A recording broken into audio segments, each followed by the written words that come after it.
Alhamdulillah, assalatu wassalamu ala rasulillah wa ala alihi wa mawalah. Alhamdulillah jamaah sekalian, kita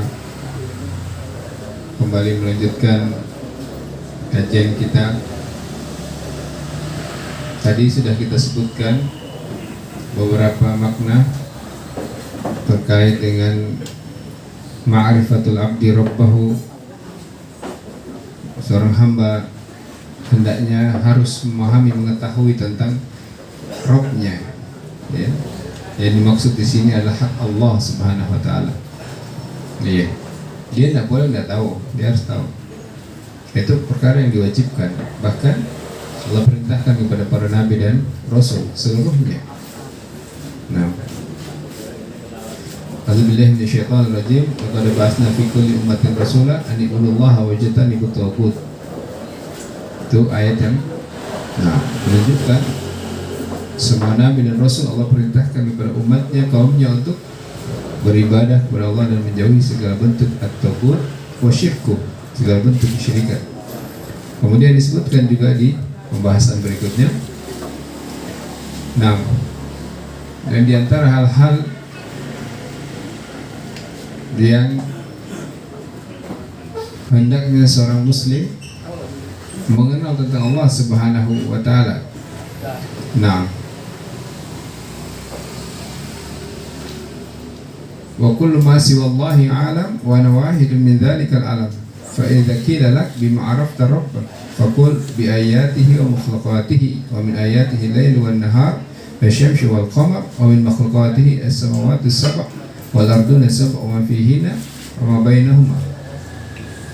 Nah, dan diantara hal yang hendaknya, ya, seorang itu mengenal tentang Rabbnya Allah Subhanahu wa taala dari dua hal. Hal yang pertama, wa min ayatihi wa makhluqatihi. Iya. Dari ayat-ayat Allah Subhanahu wa taala. Maka kata ulama, yang maksud ayat Allah Subhanahu wa taala huwa ayatu asy-syar'iyyah. Ketetapan Allah Subhanahu wa taala syar'iyyah yang bersifat syariat, apa yang diwahyukan. Nah, itu. Jadi kalau mau mengenal Allah Subhanahu wa taala jamaah, yang pertama Allah sebutkan ilmui, baca, pahami ayat dalam Quran maupun hadis. Jadi kalau ditanya dari mana kamu mengenal Allah, dari Al-Quran. Ini pertanyaan paling sering kita sampaikan kepada kaum muslimin, bahkan kepada mahasiswa kita di UIN. Kamu kenal Allah? Kenal. Dari mana kamu kenal? Dari ustadz saya. Terus dari mana? Dari buku. Dari apa lagi? Dari hati. Subhanallah, pertanyaannya satu tapi jawabnya bermacam-macam. Ini kan masalah akidah, ya. Gak boleh jamaah. Kalau ditanya dari mana kamu mengenal Allah, maka katakanlah dari ayat-ayatnya, dari Quran, hadis. Karena semua Al-Quran dan hadis itu Allah berbicara tentang dirinya, apa yang Allah mau, apa yang Allah larang, kan gitu ya. Maka barang siapa yang ingin mengenal tentang Rabbnya Allah, perbanyak baca Quran, perbanyak menghafal, mengilmui Al-Quran, mengamalkan Al-Quran, mendakwahkan Al-Quran dan Al-Hadis. Sama ketika seorang ditanya, nah, man nabiyuk? Kan ini dua pertanyaan yang kita mau bahas malam ini. Ini kita ambil langsung dua faedah. Siapa nabimu? Muhammad. Dari mana kalian mengenal nabi kalian?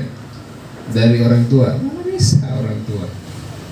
Dari guru? Tidak bisa. Dari hadis. Gitu jemaah. Harus yakin dengan jawabannya, karena pertanyaannya juga yakin kan? Kan pertanyaan itu pertanyaan keyakinan kan? Di dalam kubur itu. Itu pertanyaan bukan di bumi, bukan. Di dalam kubur. Makanya kita dipersiapkan oleh ulama kita, oleh nabi kita untuk persiapkan jawabannya, sebenar-benarnya jawaban. Jangan main-main. Gampang itu. Aku bisa jawab. Iya, coba jawab. Padahal selama hidup di dunia selalu membenci sunnah Nabi. Kan aneh ya? Katanya bisa menjawab siapa Nabi Muhammad, tapi dalam hatinya selalu benci dengan sunnah. Lihat orang menghidupkan sunnah, hatinya yang gelisah. Ini banyak di mana-mana. Itu Belambun ya, kata orang Jawa, Belambun. Orang yang hidupkan sunnah dia yang marah. Sini kamu, kenapa kamu panjangkan jaketmu? Kan itu aneh ya. Kita dari sunnah. Nah, dia tidak mau katanya. Nah, coba bayangkan ya, seorang Profesor Usuluddin seperti itu jalan pikiran. Ini baru satu orang, banyak sekali di masyarakat seperti itu. Orang yang menghidupkan sunnah, orang yang sholat malam, bahkan orang yang azan dia yang marah. Kecilkan azannya. Ya kan? Kan semua ini permasalahan itu jemaah berawal dari ketauhidan yang keliru. Ya. Makanya awal ketika seorang itu hijrah, tidak boleh dia belajar yang macam-macam. Sampai ada yang belajar mazhab. Nggak bisa, nggak bakalan antum tenang di dunia ini, apalagi di akhirat. Sebab bukan itu yang dimaksud Allah dan Rasulnya SAW. Yang dimaksudnya adalah ani'budullaha, perintahkanlah Muhammad kepada mereka, siapapun mereka kaum muslimin, untuk belajar tauhid. Bertauhid kepada Allah nggak bisa kalau tidak dengan ilmu. Maka ilmunya ini yang kita bahas dari tadi. Dia menurut hak Allah. Kan begitu. Sekarang kenapa dia tidak boleh tidak mengenal hak Allah? Iya, sebab Allah yang berikan modal buat kita. Sekarang saya tanya jemaah, mata, siapa yang kasih modal? Telinga, hidung, mulut. Coba anda punya istri. Dulu waktu melamar istri, matanya bisa melihat. Coba kalau buta, ditolak lamarannya itu. Nah ada itu diterima, ada perempuan mau dengan laki-laki buta. Nah ada. Ya. Dengan buta saja, dengan bisa melihat saja Allah berikan kita nikmat pekerjaan. Coba melamar kerja dalam keadaan buta, ditolak Pak. Ngapain orang buta kita terima? Iya. Coba betapa Allah berikan kita rezeki dari mata saja nggak bisa kita balas itu. Dari itulah lahir keturunan, naik pangkat jabatan, perbanyak kolega, perusahaannya bertambah luas, sawitnya bertambah, dan lain-lainnya bertambah hanya karena dengan matanya bisa bawa mobil. Itu kalau ada matanya. Ini nikmat ini. Jadi tidak boleh kita jadikan nikmat Allah itu cuma uang, benda, tidak bisa. Makanya kenapa Allah Subhanahu Wa Taala perintahkan semua hamba, karena semua hamba diberikan mata yang sama, hartanya beda, betul tidak? Makanya ibadah tauhidnya harus sama, nggak boleh beda karena matanya sama. Semua dari sini matanya sama nggak? Sama, bisa melihat. Hartanya beda hartanya, maka nggak boleh dia menjadikan harta sebagai sebab hambatan untuk mentauhidkan Allah, itu dosanya double itu. Nih, nggak boleh, apalagi jabatan, pangkat, titel, nggak boleh. Ini kita bicara terkait tauhidan. Maka kita boleh itu ayat Allah, syariah, ketetapan Allah. Dan ketetapan Allah jamaah, subhanallah ya, itu luas. Ada yang berupa perintah, ada yang berupa larangan. Nah, kata beliau, seorang itu muwafaqatu wal muradu bi fi'lan bil ma'mur wa tarkil al mahjur.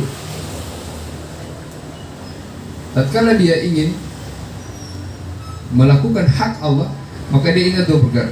Hak Allah itu masuk dalam dua hal, berupa perintah dan berupa larangan.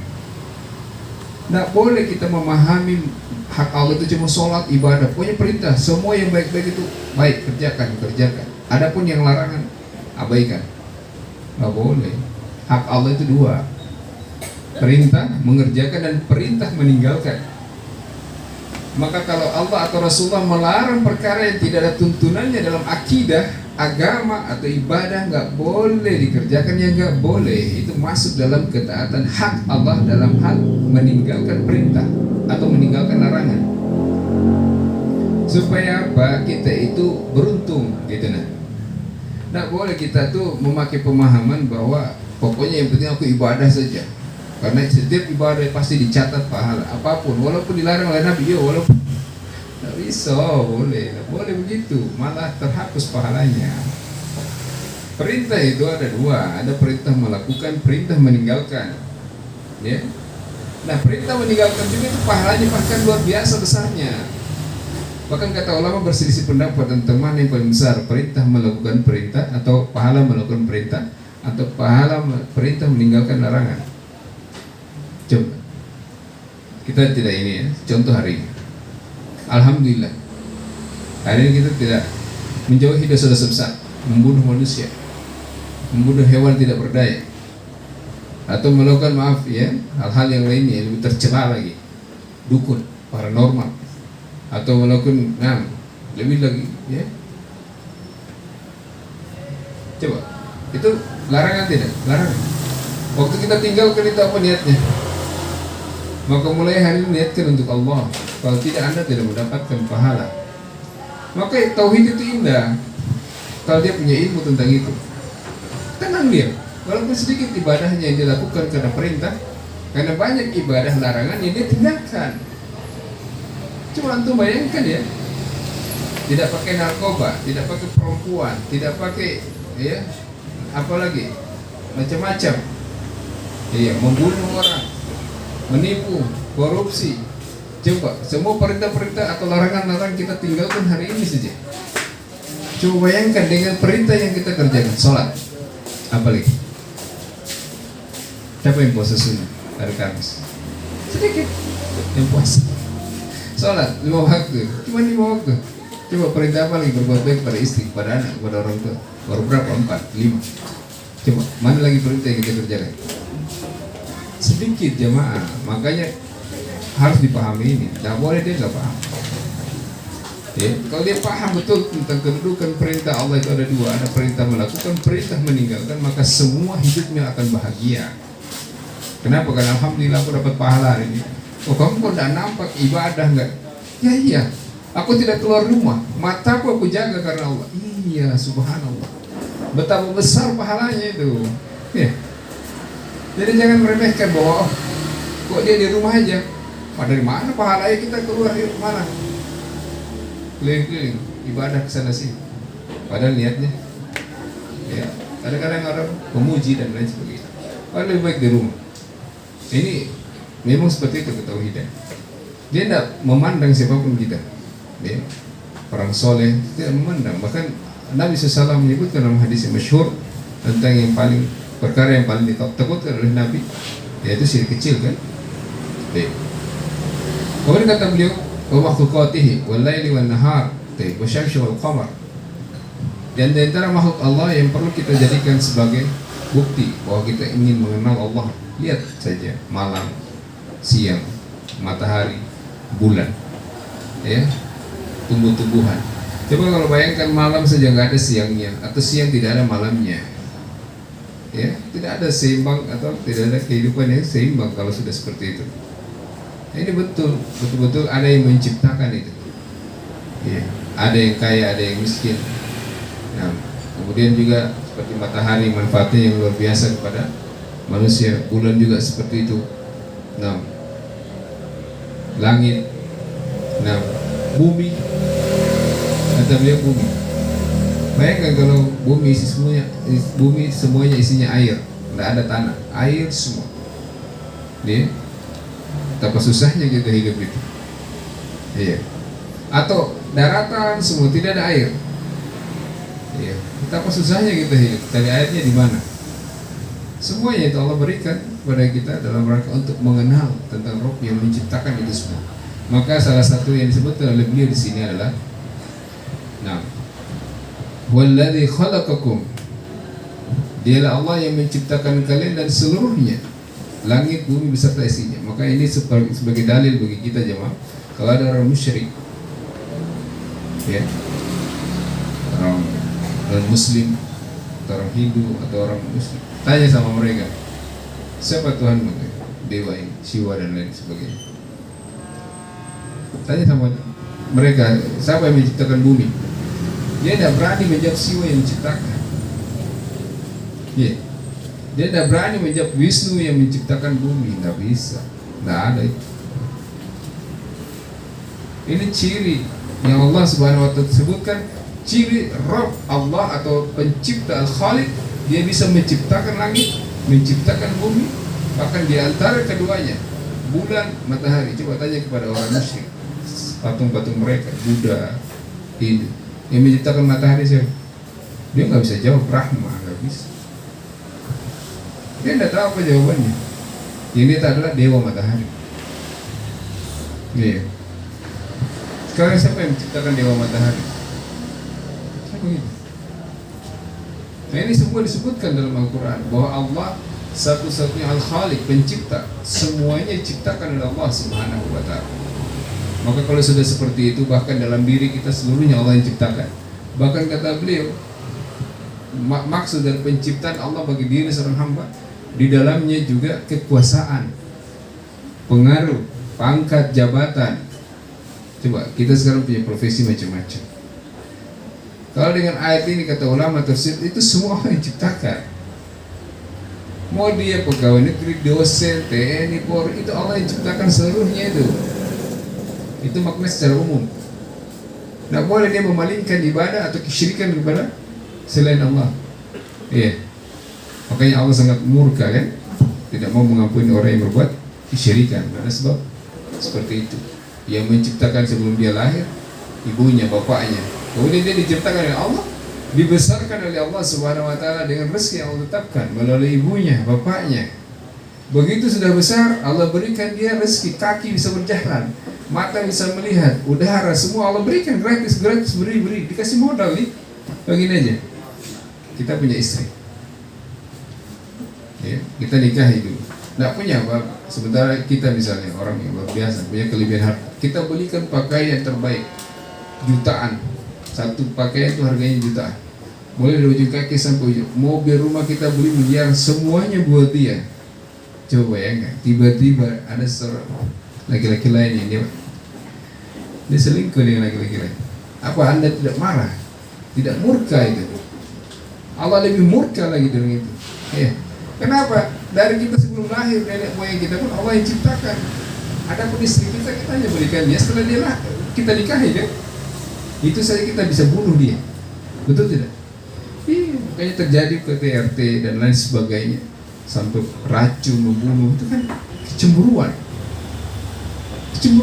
Nah, Allah maha cemburu, nggak boleh jemaah main-main di masalah kesyirikan. Makanya Allah hapus pahala kita. A'udzubillahi minasyaitonir rajim. La in asyrakta la yahbatanna 'amaluka wa la takunanna minal khasirin. Wahai Muhammad, sudah kita sebutkan ya, kalau ada ayat menggunakan domir mukhatab, itu kata ganti orang tunggal satu, kamu, itu berarti Nabi Muhammad SAW. Ya. La in asyrakta, anta, bukan antum ya. Wahai Muhammad, kamu, seandainya kamu berbuat satu saja kesyirikan kepada kami, semua pahalamu kami hapus. Tidak ada urusan dengan kamu, wahai Muhammad, walaupun kamu kekasihku, begitu. Lah ini kita ini bukan kekasih Allah, mungkin berani-berani ya berbuat kesyirikan, maka tidak boleh, tidak bisa toleransi. Kalau fikih bisa toleransi, atau beratnya di situ, dia hitam-hitam putih-putih. Kemudian, nah, ada yang sifatnya al-kauniyah, yaitu tadi makhluk Allah, ya, ciptaan Allah. Bahkan makhluk Allah seluruhnya itu, nah, mau dia berkafir, mau dia fasik, mau dia Israel, Yahudi, seluruhnya itu makhluk Allah Subhanahu wa Ta'ala.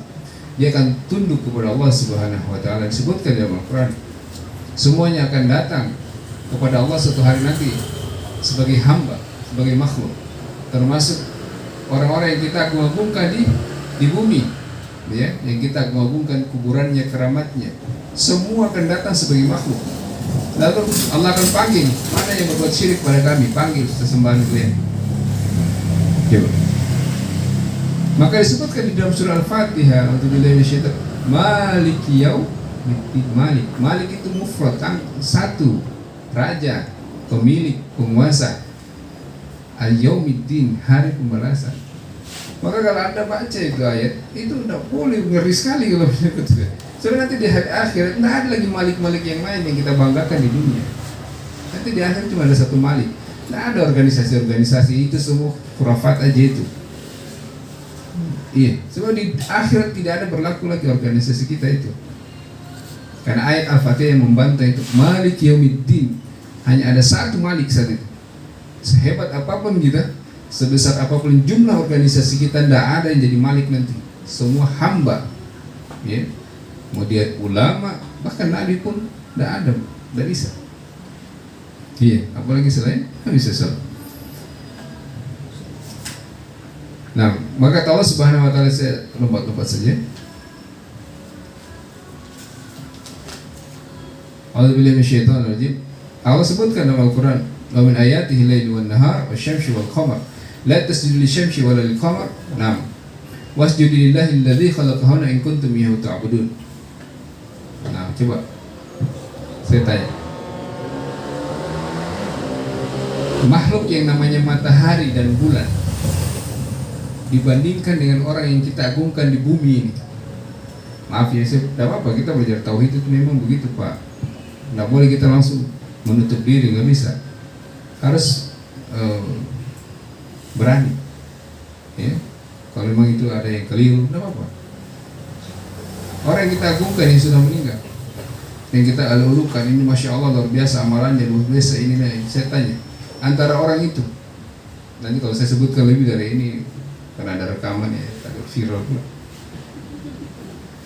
Orang yang meninggal ini, si fulan yang hebat itu ilmunya, yang katanya bisa terbang, bisa macam-macam. Sekarang kita tanya, dibandingkan dengan matahari, mana lebih hebat? Orang itu dengan matahari, mana lebih hebat?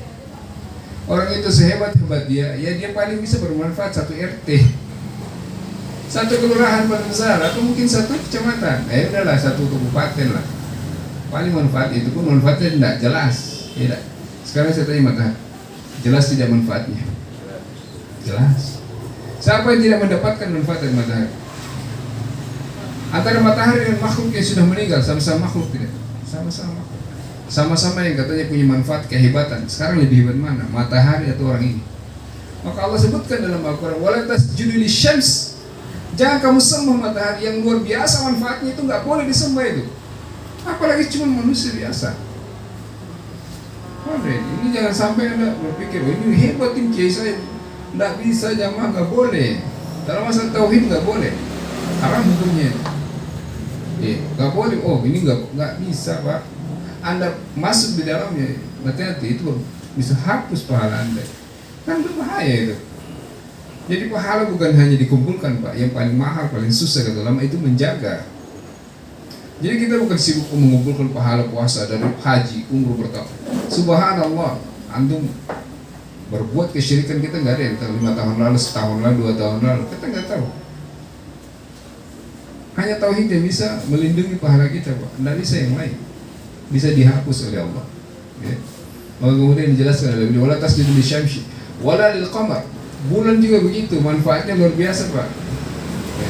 Itu tidak boleh disembah kedua makhluk Allah yang paling agung di bumi ini, paling besar ini ukurannya, bahkan lebih besar dari bumi. Nggak boleh disembah.